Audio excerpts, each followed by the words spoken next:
The Dillinger home in Mooresville, Indiana. The father of the notorious John Dillinger gives his story. There's a letter I got from John from Lima, Ohio. He says, Dad, don't believe half that's in the newspapers, for it isn't so. And he says, I haven't hurt anybody. And even if he has robbed a bank or two, about John's escape from Crown Point, I think he just watched for a chance. And when he thought the chance come, I just made a break and was lucky enough to get away. I think luck is with him. He wanted to get away because they're trying to make a mountain out of a molehill.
Somebody spilled the beans, and now Prohibition agents are spilling the beer. Thousands of gallons with plenty of kick.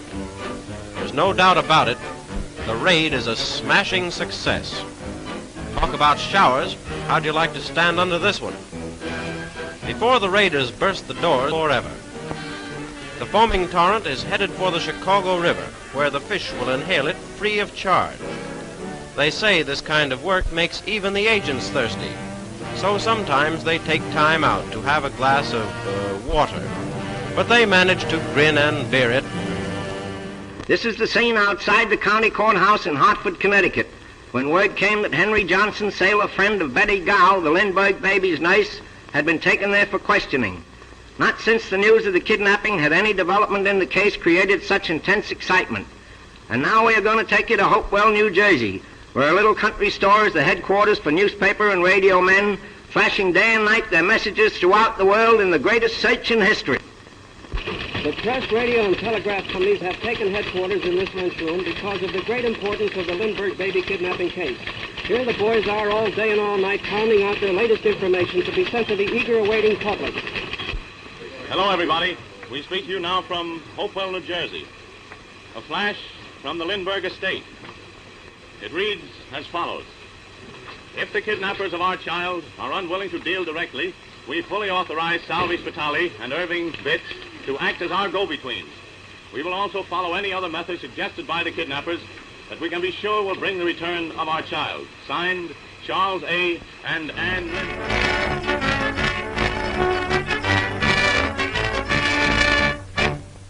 How do you feel about this kidnapping case, Mrs. Scandrett? Of course, I do not know who committed this terrible crime or why they did it, but it convinces me that as long as we have prohibition in this country, no American home is safe. It ought to waken people up to the fact what is going on and make them realize how strongly the criminal element is entrenched. It is the power which has come to the gangsters through the enormous sums of money which they have made in these bootlegging operations, which has given them the power to do so much crime. Do you think this crime will arouse the women of America to action, madam? I believe that there are enough women in America who realize the danger of this law to have done something before this. If they had used their sense and their courage, perhaps now we would have our baby. Postmaster General James Farley, who is leading the movement to throw the full weight of the administration into the fight to repeal the 18th Amendment. The Democratic Party is pledged to the repeal of the 18th Amendment. The party platform demands it, and President Roosevelt is earnestly advocating it. Therefore, there seems to be no question as to what should be the attitude of Democrats who respect their party's platform and who are desirous of loyally supporting the president.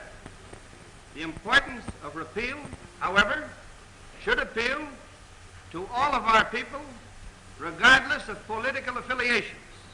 So far, 6 states have voted upon the question, and all of these 6 states have voted for repeal. Repeal will abolish the speakeasy, the bootlegger, and the gangster. It will restore control to the states and will make for a better degree of temperance. Another reason for repeal is that vast sums which have been going to the speakeasies, the bootlegger, and the gangster will flow into the treasury of the United States. This will materially lessen the tax burden now borne by the American people. Congress is about to pass new taxes to finance reemployment. According to the Bureau of the Budget, these reemployment taxes can be eliminated when and if the 18th Amendment is repealed.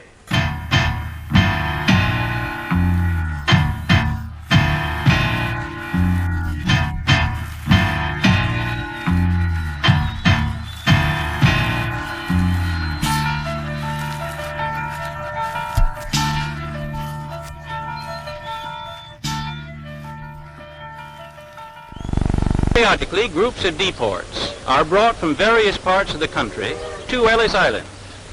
They are detained here until such time as arrangements have been perfected to send them to the countries from whence they came.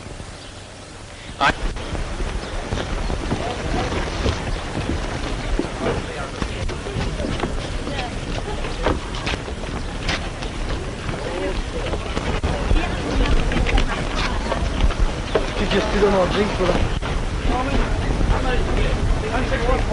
Hey, how is that? Right?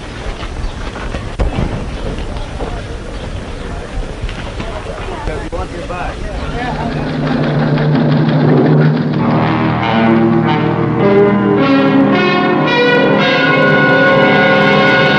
Greatest headlines of the century. Dateline, New York City, October 29th, 1929. In a moment, the story. The New York Stock Exchange was in a turmoil. For 4 days, despite efforts of multimillionaire financiers such as Rockefeller and J.P. Morgan, frantic investors had scrambled to unload their securities at any price. The panic had started 4 days before and was now grinding to its tragic finale. Everyone wanted to sell, no one wanted to buy. Stock prices plummeted down at a fantastic rate. Suddenly, even the most secure gilt-edged securities were practically valueless. In the last hour of that Black Tuesday, almost 3 million shares flooded the market. The inevitable crash had finally come. How had it happened? America had been enjoying prosperity almost unequaled in its history. And yet, there was the startling headline that meant the end of an era. The Roaring Twenties, personified by the flashing feet of a line of flappers executing the Charleston. They seemed to tap out the battle cry, forget your troubles and live for today. And that's exactly what we've done. Following the closing days of World War I, we had lived as if there were truly no tomorrow. Everyone had money to spend, and if you ran short, there was always that wonderful thing the brokers called marginal credit. And if a few voices cried out a warning, they had to be talking through their hats. Industry was booming. Prosperity was here to stay. Everybody had money for everything. It was a mark of honor to drop a bundle at the races. And besides, you might run into Al Capone, something you could brag about later in the speakeasies. These were the golden years, shouted America. Life was just a bowl of cherries. Who cared whether the stock exchange had extended itself too far with $8.5 billion worth of credit buying? We had more important things to think about. Would Jack Dempsey successfully defend his title? Would the Yankees take the series? Where would Lindbergh fly next? And then in 1929, somebody rocked the boat, and the flimsy house of cards of our prosperity collapsed. $50 billion went down the drain in the market crash. Rich men reduced to paupers overnight committed suicide. Industry ground to a halt. Real estate and business assets were worthless now. The man with a dollar bill was king, but he was awfully hard to find in the millions of unemployed. The bottom had dropped out of the market, and on its heels was to come the most bitter depression the world has ever known. It happened on Wall Street in 1929, and before it was done, the whole world was to feel the impact of the suffering and privation brought on by the blind and futile panic of the stock market crash that shattered the economy of the world. 1931, and Al Capone is through. Facing trial on income tax evasion, Al Capone finds an aroused government ready to put him behind bars. Overlord of every type of vice, the man who rose to power during Prohibition leaves federal court a convicted felon. Capone is sentenced to 11 years in prison, but he is to be released 4 years before his sentence was up to die in Florida, a victim of disease.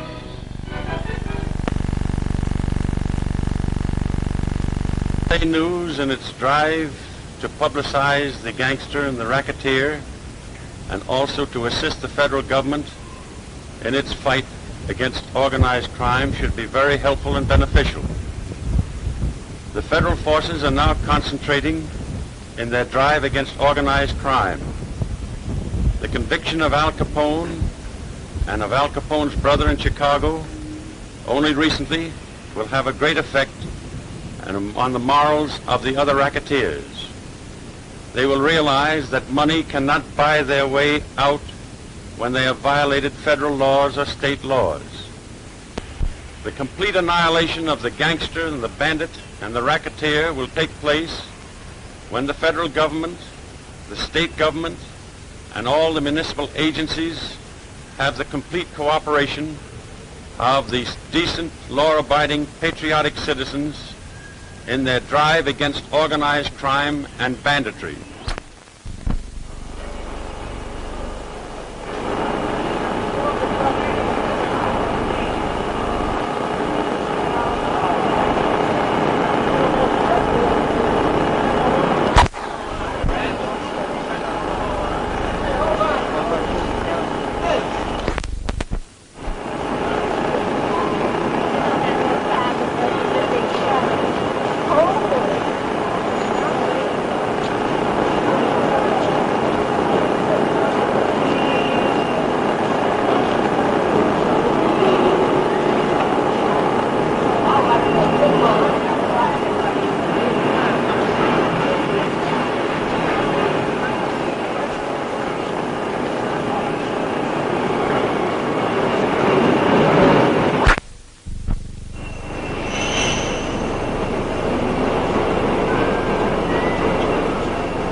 Charles M. Rosenthal were convicted and each sentenced to 60 years in state's prison.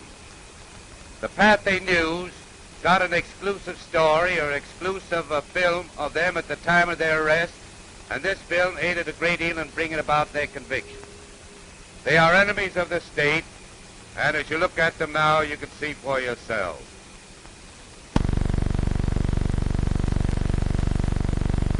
Paul, do you recognize these two men? Yes, sir, I do. Who are they? The two men that kidnapped me and held me in prison. Is that true? Yes. Is that true? You two men had this man here for a period of 17 days? Yes. Kidnapped him? Yes. What did you tell him when you kidnapped him? That you were going to kidnap him for a ransom? Yes. And what was the first amount of money that you thought you were going to get? $100,000. How much do you think you'll... $100,000? Yeah. And how is that to be split up? $30,000 apiece. $30,000 apiece, eh? And you did get each $6,000, is that right? Yes.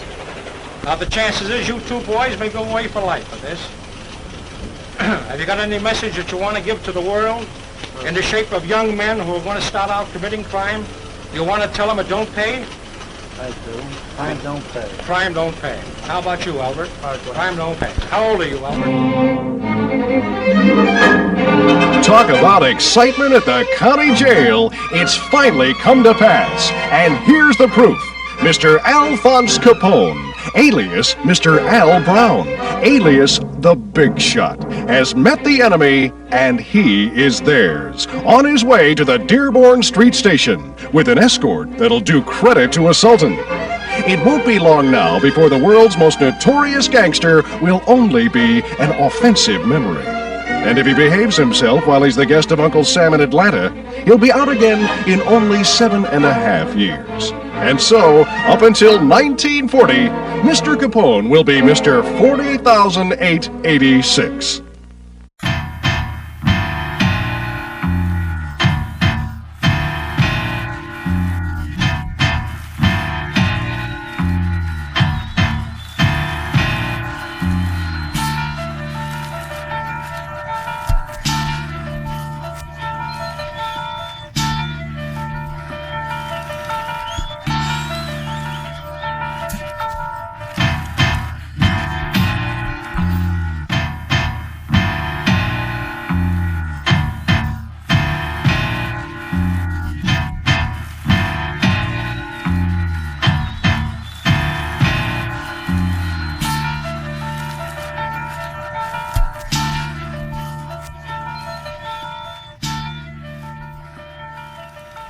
Mr. Hal Lindsay, Assistant United States Attorney for the Northern District of Georgia.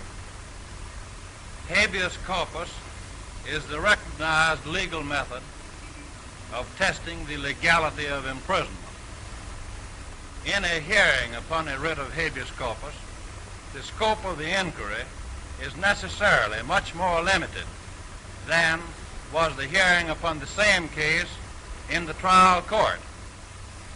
There are many questions which may properly be raised in the trial court which may not be raised upon habeas corpus. Such is the situation which confronts Al Capone in the writ of habeas corpus which he has brought. In this writ, he challenges the imprisonment upon the ground that the indictments themselves charge offenses to have been committed more than 3 years prior to the date of the indictment. He therefore contends that the sentence of imprisonment which was imposed upon him in the District Court of the United States for the Eastern District of Illinois was unlawful, and he therefore seeks his freedom by this writ of habeas corpus. The answer of the government to his position is that such questions must have been raised in the trial court and litigated through to a successful conclusion in order to avail him anything. That such questions, when raised upon habeas corpus, come too late. That this inquiry is but a post-mortem. That he has had his day in court and lost. Those interested in law enforcement throughout this nation are assured that this particular menace to society will never be liberated until he shall have served the sentence of imprisonment which has been imposed upon him. Greatest headlines of the century.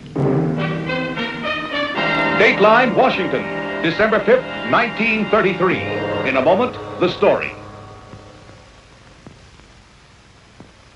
This was the historic moment for all the citizens of the United States. Franklin Delano Roosevelt fulfilled a major campaign promise as he affixed his signature to the bill that an entire nation anxiously awaited, the repeal of the 18th Amendment to the Constitution of the United States. Prohibition was officially at an end. As it turned out, from the very beginning, Prohibition had meant nothing but trouble. It heralded an era of gangsterism that shocked the nation with its blatant violence. Rival gangs fought each other for control of illegal beer and booze. Day after day, newspaper headlines screamed out the news of the bloody gang wars. In New York and Chicago, a murder a day was attributed to the racketeers. The federal government battled a nation of lawbreakers. The law of the land said it was illegal to drink, but very few heeded the law. Whenever illegal hooch or beer was discovered by the feds, it met the same fate. Crack open the kegs and let the contents flow down the drain. No accurate count was ever kept on the exact amount of alcohol drained away in this manner, but it was considerable. To the man who enjoyed a little nip now and then, scenes like this were calculated to bring many a tear to a dry eye, not to mention a dry throat. And a new set of faces made the country's front pages. In New York, it was the Dutchman. This was the face that struck terror in rival mobsters. Dutch Schultz was not known for his gentle ways with the opposition. During the Roaring '20s, he and his mob kept New York City in a constant state of violence and bloody gunplay. In Chicago, it was Al Capone. That is, until the government caught up with him for tax evasion. Nobody was really deprived of drinking, we just went underground. The speakeasy became the hub of social life. And here was the gal who made her fortune by running one of the most famous of the illegal gin mills. Texas Guinan greeted her customers with the cry of, "Hello, suckers," and people paid handsomely for the privilege of being insulted by Tex and her gals. As the years told on, it became obvious that Prohibition had to go. People everywhere clamored for its end. Parades like this one, headed by New York's debonair Mayor Jimmy Walker, demanded repeal. And it finally came. America's joy was unbridled as it fought its way into the wide-open saloons and bars across the country. It was open house for a parched nation. The breweries worked round the clock to turn out the necessary suds for the demanding public. Millions of voices blended in close harmony to the strains of "Hail, Hail, the gang's all here." The dries were out and the wets were in. Prohibition had been repealed and almost nobody was sorry. And so ended the noble experiment.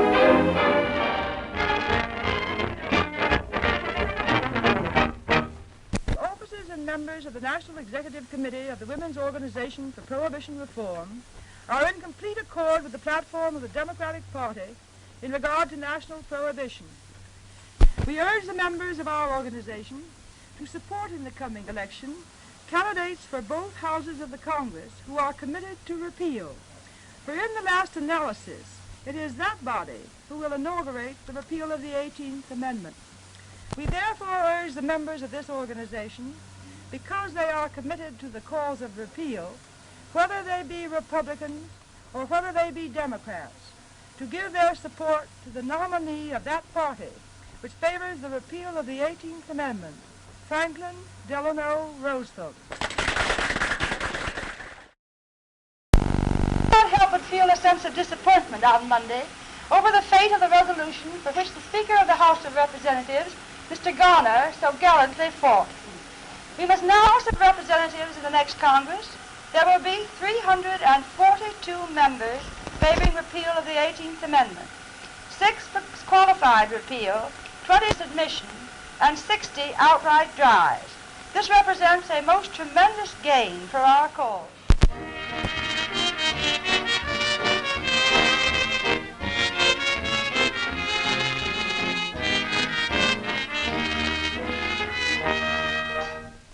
Santa Claus is always thinking of everyone's happiness, but nobody ever thinks of poor Santa Claus. Miss Joyce, we want to tell you that we appreciate this and want to thank you on behalf of the Santa Claus Union, Local 77. Santa Claus, what would you like for Christmas? Well, Miss Joyce, I like a job between Christmases. Well, I'll see what I can do for you. And what would you like, Sandy? And I like to have a good glass of beer. So would I. Now, what do you want for Christmas? I don't want to tell you. Why not? You'll just laugh at me. Oh, no, I won't laugh. Come on and tell me. Love. Oh. Goodbye, Sandy. How long have you been a Santa Claus? Well, I'll tell you. For 7 years, I by myself was the same Santa Claus in the same place.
According to the police, I'm a hardened criminal.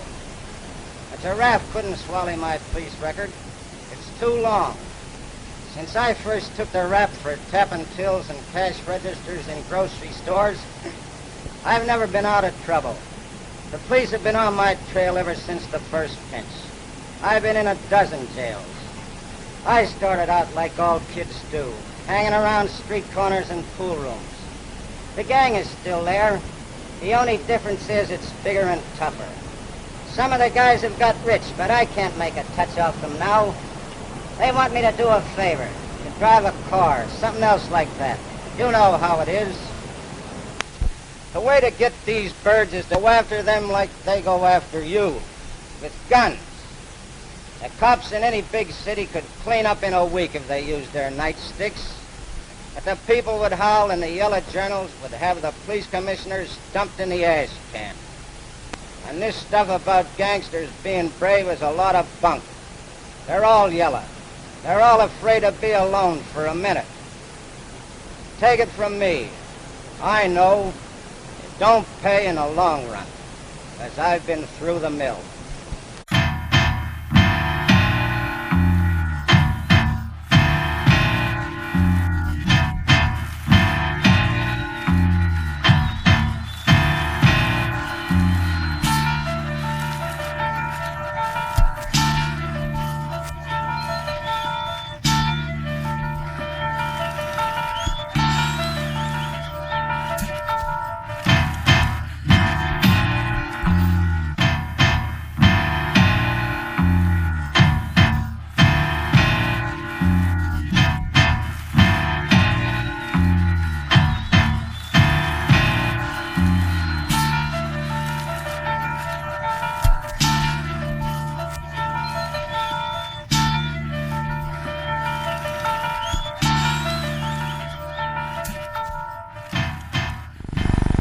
Standing on 167th Street in Webster Avenue this afternoon, and I heard shots. And all of a sudden a cab came past me. There were two men out the back window firing shots. They had the two guns and they were pumping away there, somebody behind them. I didn't lose no time and I started up my engine and chased them. I got to 167th Street in Webster Avenue where the men in the cab went, and the detective jumped on my running board. He said, they just stuck up a payroll and bumped off a cop. He says, get them and don't stop till you get them. So I stepped right down to the accelerator with it, and the cop exchanged their shots with the two bandits. They were standing in the back of the cab, firing there for all they were worth at the cab that I was driving. We chased them across to 155th Street Bridge where there was another traffic cop standing there. They opened up the window and they pointed blank at him and started to peg shots at him. The cop jumped on my running board and we started across the bridge and they jumped the sidewalk. We also jumped the sidewalk. We were going at the rate of about 65 miles an hour. We got to St. Nicholas Avenue and we swung left on 157th Street onto Broadway where there was a crowd of people and traffic was very heavy. Going through that traffic at the rate of speed we were going, I thought any minute that we'd knock somebody over and kill them. We got the Riverside, the bandits got the Riverside Drive and they made a wide swing which nearly tipped the cab over. We didn't lose any time then, we thought we had them, and I stepped on the gas, we got down there, we nearly tipped over. But we didn't, we kept on going to Riverside Drive, and then the bandits didn't let up. They just sat in the back of the cab pumping a shot left and right into us. They were going through the cab, drilling holes into the cab, and the cop says, keep on going, pal. He says, keep on going. He said, and we got to Dyckman Street, the bandits shot my two front tires. Then when we returned, Detective Kiley shot and exploded the gas tank of the bandits, and we got up alongside of them. There was a truck stopped in the middle of the street, a fruit truck. And when we stopped in front of there was a hammer laying on the back of the running board. Three of us jumped out of the cab. The detective ran right over to the cab under the rain of bullets from the gunman who was sitting in there pumping them away left and right. He ran over, opened the door, shot in at them, exchanged fire with them, and the cab driver that was driving the cab went to get out of the cab, and I grabbed a hold of this hammer and hit him across the head. And as he did, he slumped over on me, and I pushed him, and another cop come up and finished the job. He put about 4 or 5 slugs in him, and he fell across the side of the cab, all full of blood. And I knew he was down then, but I never had such an experience in all my life. It was a thrill we went through, chasing them from all the way to 8 miles from the Bronx all the way over to Dyckman Street. We're through the crowded streets, children in the streets, firing there. They never ceased firing for about a minute. They just kept firing all the time. So finally, when we did get them, two bandits, one dropped out of the cab dead, and the other two were dead in the cab.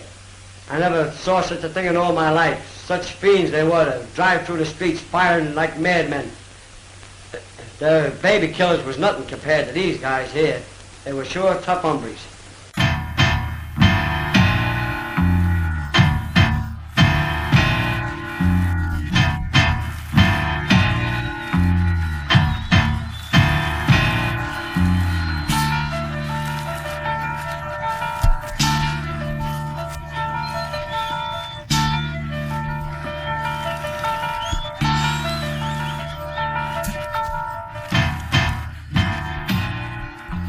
Seated. On anybody in the courtroom now that was on Dempster Road that kidnapped you? Yes, sir. Will you point that person out? Schaefer. Anybody in the basement of the first house that you were held in? Yes, sir. Do you see that person in the courtroom? Yes, sir. Will you point him out? Held captive during the 12 days, did you see the face of any other person that you now see in the courtroom? I did. Will you point that person out? Roger Toohey. Tell us the A ransom letter to my wife. Roger Toohey was in front of me with a blanket with another man. Hart ever visited you at the second house while you were a captive? He did. What had he done to you, if anything? He kicked me in the stomach and then sort of lifted me up on the bed, and while sitting there was pounding on my kidneys.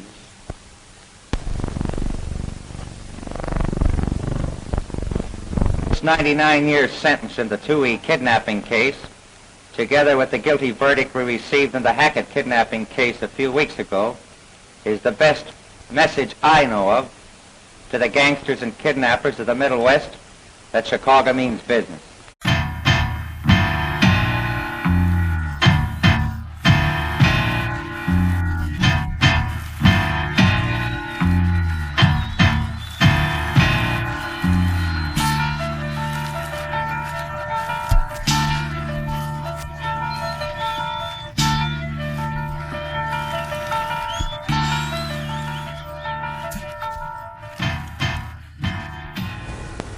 These are the men that are wanted for the O'Connell kidnapping in Albany and also for the shooting of the detective in Rensselaer Bank in Albany and for numerous stick-ups and robberies of banks throughout New York City. The machine gun that was used in the killing of the... This is the machine gun in Albany. The tape and goggles were also used in that kidnapping crime of the O'Connell boy.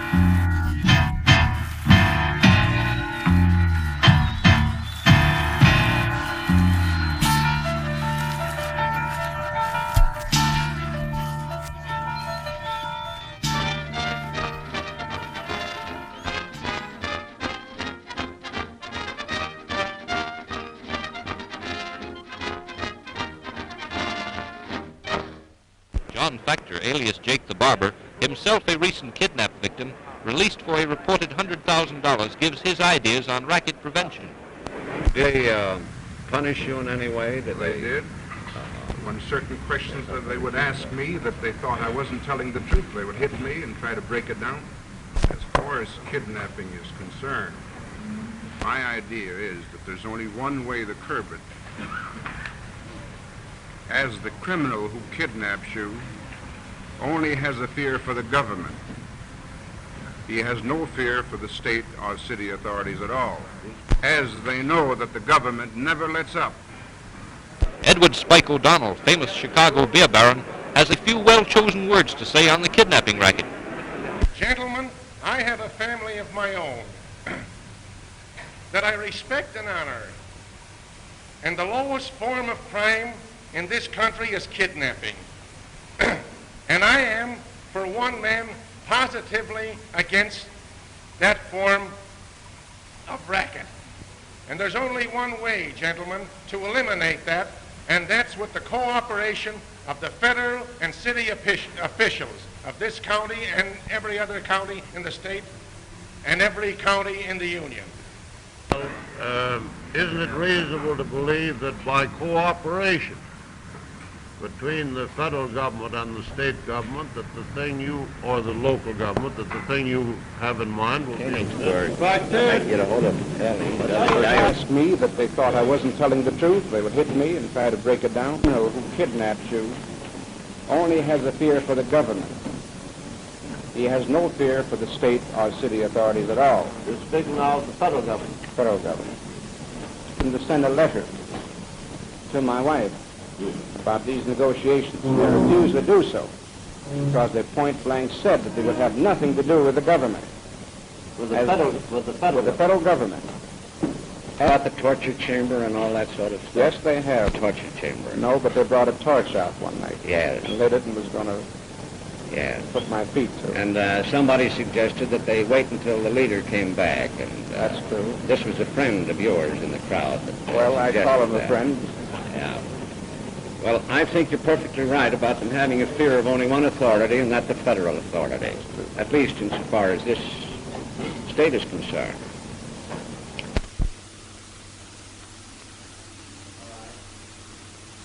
No real progress can be made until the alliance between politicians and criminals is broken up.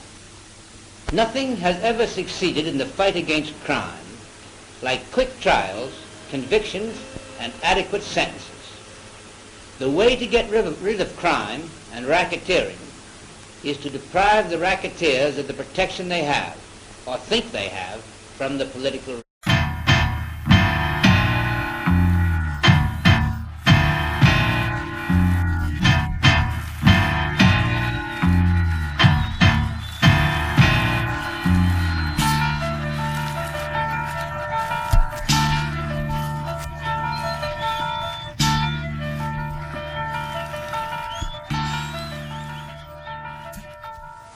John Dillinger's father, and I feel like that if John was given a parole or exonerated for what he has done, I don't think he's done near as much as they claim he has, but I think he'd, if he's given a chance, would go straight.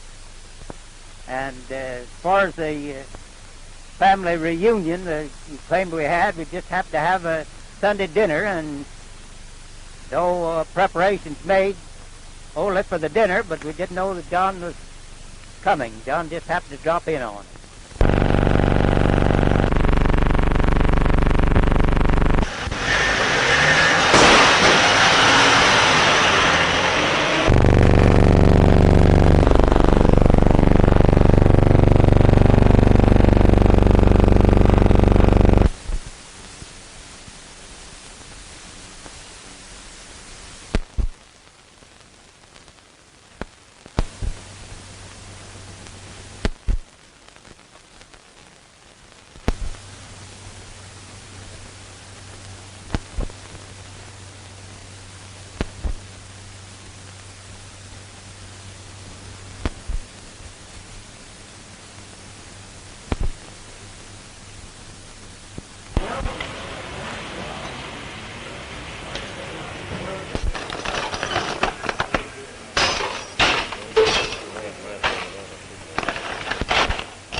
Gentlemen, well, two gentlemen are going to be here. Two uniformed men.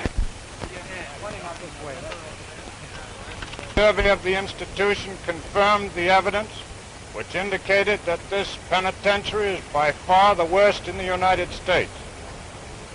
It was decided that only a surprise attack could break the domination of mobs of gangsters who have been controlling the institution for years, with connections both inside and outside the penitentiary. Plans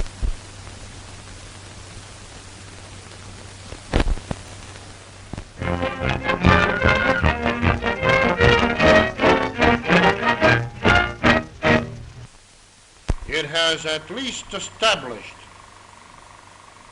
the precedent in Cook County that Cook County is no haven for kidnappers. Thomas Courtney, State's Attorney, speaks. This 99-year sentence in the Toohey case, together with the verdict we received in another kidnapping case just 2 weeks ago, is the best way I know of telling the gangsters and kidnappers in the Middle West that Chicago means business.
Friday evening, the two guys came in, and I went out in the yard and asked them what they wanted, and they asked if they could stay for a day or two.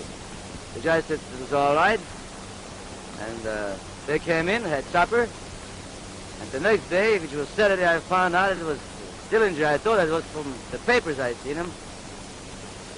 While he was here these 2 days, we had a lot of fun. He's a good card player, and he was a very congenial fellow. If I knew who they were. It was not until the following night that I heard the dogs barking out in the yard, and I saw a flashlight coming down the road. Then I yelled at the dogs, and first thing I knew was that somebody was yelling at me. They hollered, "Stick 'em up," thinking that this was a stick-up, I did not raise my hands quite high enough. After he yelled the second time, why, I reached pretty high. Then there were some customers leaving our yard, and I yelled at the men who had told me to put my hands up not to shoot. Suddenly there was a burst of machine gun fire, and the car stopped. I dropped to the floor and went into the house and down into the basement. Two men came in and asked for a drink of water. Mr. Mitchell's man came in Sunday night and asked for a drink of water. And upon Mr. Mitchell telling them to help themselves, they said, why, we don't want a drink. What we want is a car to make our getaway because the federal officers are after us and we must get out of here. Now, I'm John Dillinger, but I don't want you to be afraid. We're not going to hurt you any. We just came here to get a car. And I'm not so bad as they have me pictured out. Now, Mother, don't be afraid, because we're not going to hurt you. We just want the car to get out of here. And so then did both of us very nice. And he said to me, don't be afraid, Mother, and you won't take cold because I'll put this blanket around you. And meanwhile, he grabs the blanket and puts it around me, and we followed him out.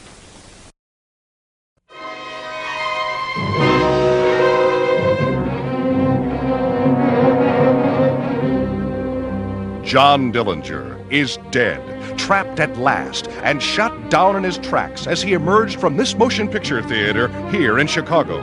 Tipped off to the gangsters' movements by a woman, federal agents surrounded the theater with a ring of steel, blue steel, and itching trigger fingers. He tried to draw his gun, but 3 bullets fired simultaneously ended his notorious career.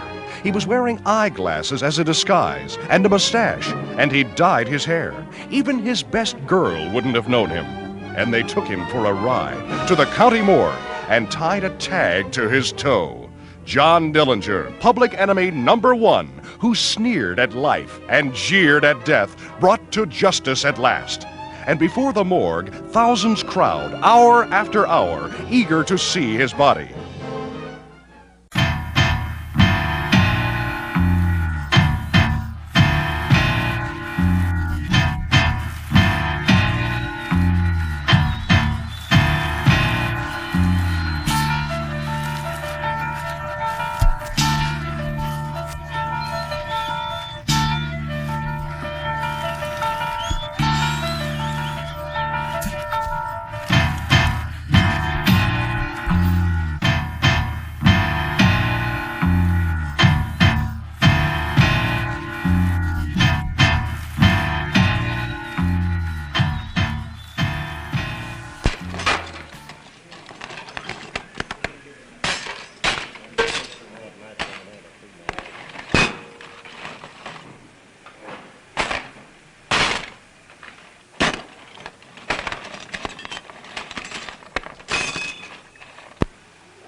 You told me that this man Capone came into your store after he had sent letters to you and threatened you with bodily harm if you didn't turn over money to him.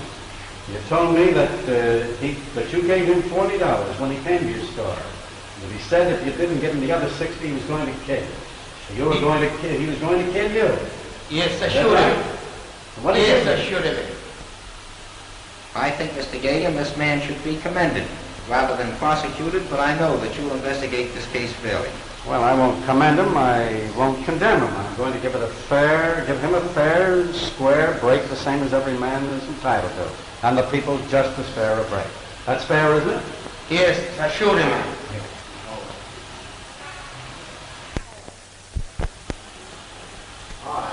Now, Crickio, you told me that this man Caputo came into your store after he had sent you letters, or after you had received letters, presumably from him, demanding money. Told me that he threatened you. You told me that unless you gave him $100, he was going to kill you. You also told me that you gave him $40, and he demanded the other 60. But if he didn't get it, he was going to bump you off. I think those were your words. Now, I don't know whether that story is true or not. It may be. But I'll assure you that you'll get a fair and square break from the prosecuting authorities, and the people will get just as fair a break.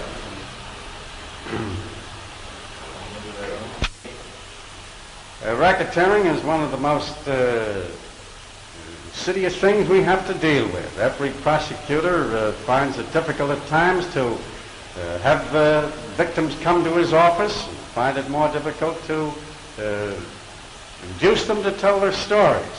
If every small shopkeeper, everybody, in fact, who has been made the victim of the racketeers' demands, would only come to the prosecuting authorities and give their stories to the police and then stand behind their stories after the complaints have been made, the prosecuting authorities would do their work, the police would do theirs, and racketeering could be stamped out.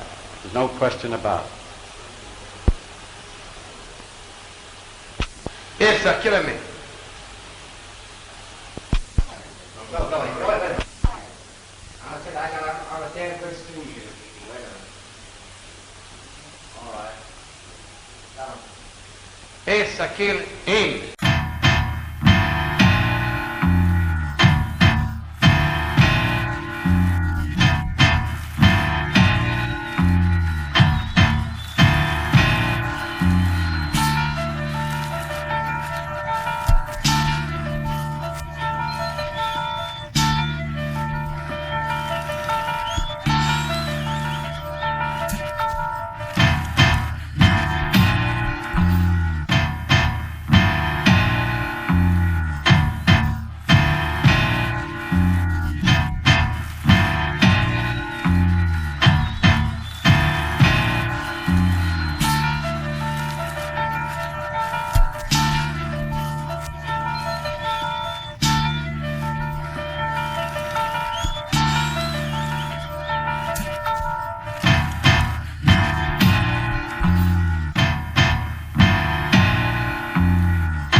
All right?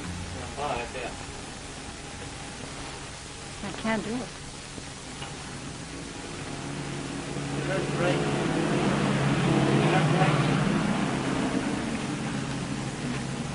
Hearing a couple of shots on the highway, paying no attention to them whatsoever, and then I heard brakes, jam of brakes, and then drawing my attention to the windows, I seen two cars, a V8 sedan and a Hudson following it. The Ford sedan went into the park fast, and the Hudson following it stopped instantly but skidded about 100 foot ahead. As the Ford drove into the park, I seen that the two fellows got out of the car with rifles in their hands. And at the same time, I looked in the direction of the Hudson's car, and two fellows got out of the Hudson car with guns in their hands, and they just began firing. Give me a chance to rest. Then I seen a girl run from the automobile into the field, and then the firing started over again. They repeat several shots, and then the government man departed from his car across the highway behind the telephone post. I can't. You gotta give me a break. I can't. And the bandit was shooting at the government man behind the post. They returned fires, and all of a sudden I seen the revenue men fall down. Then the other fellow was shooting from the Hudson on the Ford sedan. They returned fire. And then the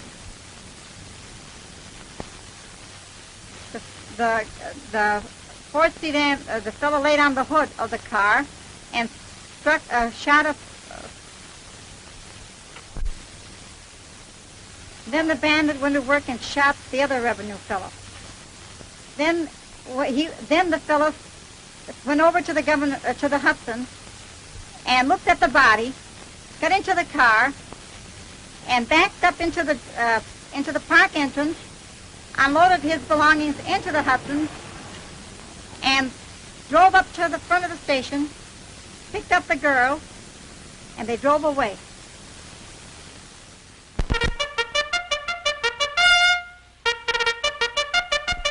New York, the campaign to halt gunplay is on.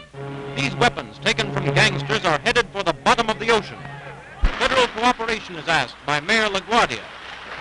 Of the several thousand guns that you have here, not one of them is made in the state of New York. They're all manufactured in other states and sold in other states.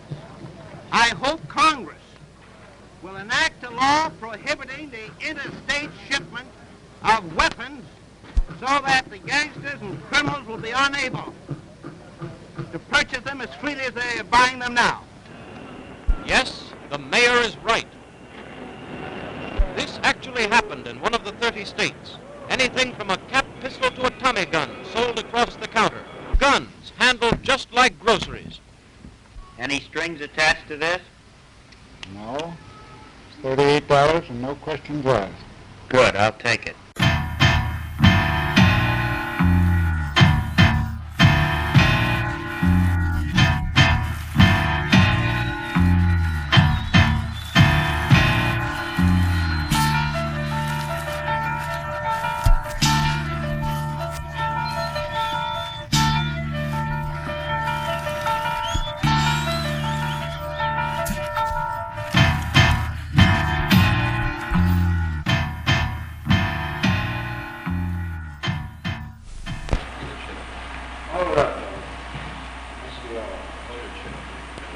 Left, number 1, Edward Gaffney, James McCarty, Balmer, number 2, numbers James Bell, George Maywall, Chief Sens, and John Clooney, Captain John Clooney.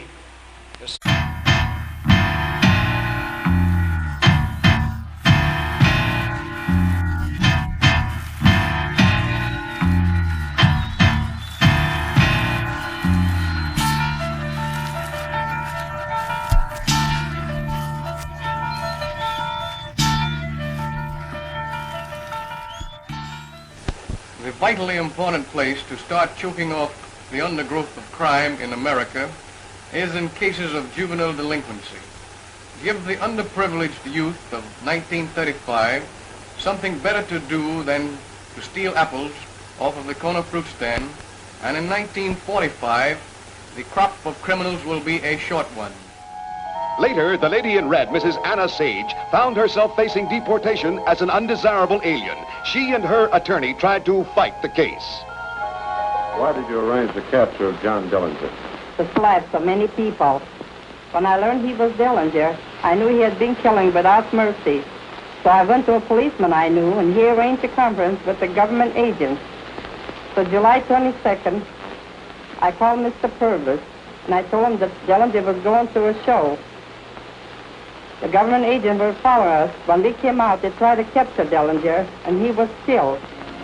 So I've done my part.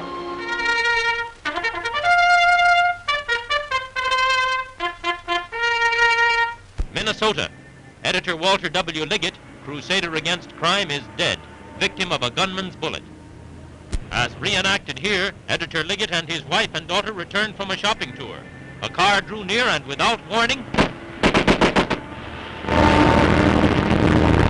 in Editor Liggett's modest printing shop, his paper, The Midwest American, is still being published. The old-time press is still printing the charges that are shaking the state of Minnesota. The bereaved widow carrying on her husband's fight is backed by the newspapers of the nation. Colonel Robert H. McCormick of the Chicago Tribune. This second murder of an editor in Minnesota serves notice upon the people of the United States that a Republican form of government has been destroyed in Minnesota. Governor Olson, whom Editor Liggett sought to have impeached, tells his plans to prosecute the murderer. Public officials of Minnesota and all its law-abiding citizens are vitally interested in the apprehension and conviction of the murderers of Walter Liggett. To that end, I have asked the Attorney General of the United States to send his so-called G-men in here to assist us. The newspapers of the state and nation have taken the position that this is a case primarily belonging to them. With that, I disagree. This represents a much more vital question. It is the question of the right of every citizen to pursue his or her livelihood, whatever it may be, without being subjected to violence from gangsters or other people.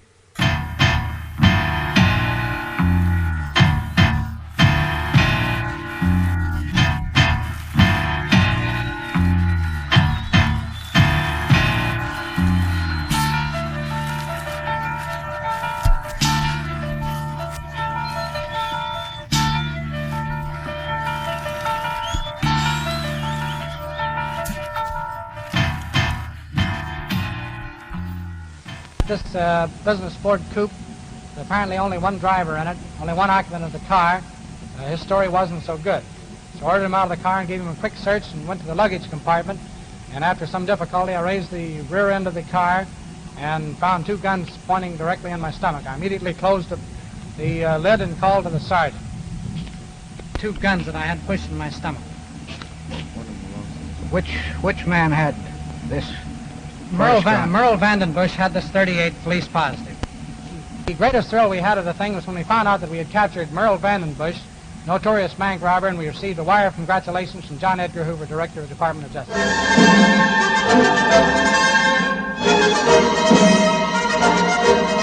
Here's the big moment. Acting Secretary of State William Phillips is signing the 21st Amendment, and Prohibition is repealed. There it is, official and everything. You can see for yourself. And now for some action. Thousands of cases of liquor have been waiting in warehouses for this moment, and the rush is on to load up and deliver the goods to hotels, restaurants, and liquor stores in every direction. Meanwhile, thousands of cases of fine wines and spirits are coming right off the boat, and this time it's the real stuff, Europe's best. In Times Square, jubilant crowds are gathering to celebrate, and you can't blame them. Just think, 14 years.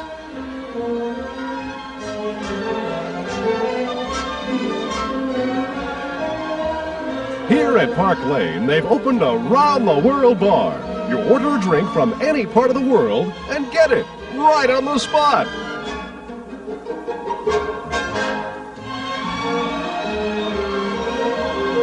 The demand for fine and expensive liquors is so great that hotel wine cellars, which have weathered the dry era, are rapidly depleted. Here in Chicago, the Congress Bar presents a scene that beggars description. It's like an armistice celebration after a long and devastating war. Similar scenes are being enacted at the Palmer House. It's one grand and glorious party everywhere you look. The bartenders are certainly doing their stuff tonight. And how? Whoopee! There'll be a lot of hangovers tomorrow. But tonight's the big blow-off. Everybody's celebrating. It's the biggest night in the history of Prohibition. This only happens once in 14 years. Whoopee! Let's have another. Boy, oh boy, oh boy.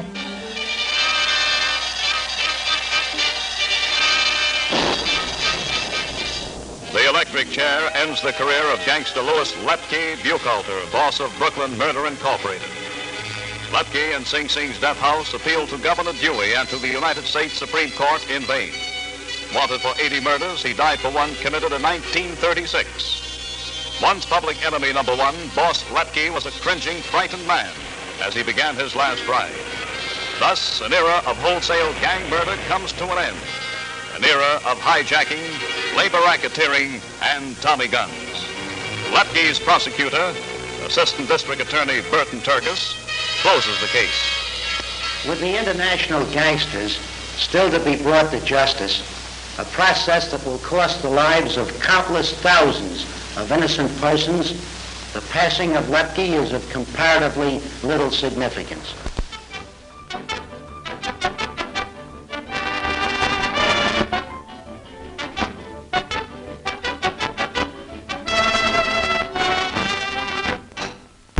Representative Thomas H. Cullen, Democrat of New York, who sponsored the 3 2/10% beer bill just passed by the House of Representatives. The overwhelming vote was 316 to 97. The bill provides an alcoholic content of 3 and 2 points. It also provides that it shall become operative after it passes the Senate within a period of 15 days. But we also will bring to the revenue, or to the Department of the Treasury, a revenue estimated from 125 to 150 million a year, which is sadly needed now in our Treasury in order to correct the deficit which is there. For 12 years, we have struggled to modify the Volstead Act. We are all happy. Let's drink to the success of today. Happy days ahead. Prosit. Salute them. The congressman from St. Louis asks you to have a glass of beer. Look here, Benton, you've been loading for Mason again. Now, for the last time, are you going to keep out of our territory or not? I'm not.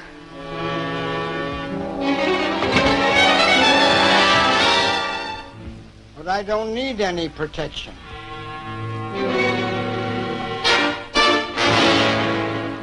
Dewey's small hand-picked staff began its attack on the underworld by ferreting out secret records and getting the frightened victims of the rackets to talk.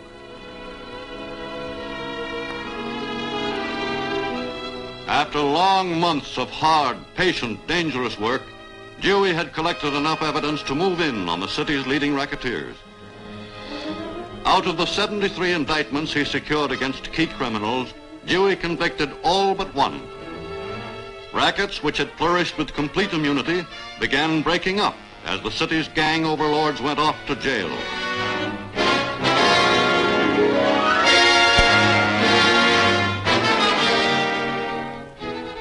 On the strength of this brilliant record, Tom Dewey was nominated for district attorney. Defeating the Tammany candidate by an unprecedented majority, he continued his crime-smashing record and was on the road to the governor's mansion at Albany. Well, I'm going to be married. Now, wait a minute. How time have you been married already? Twice in America and once on the level. Really, the sugar coating on the cake of trouble, and many a sucker has cut himself too big a piece of cake. You understand?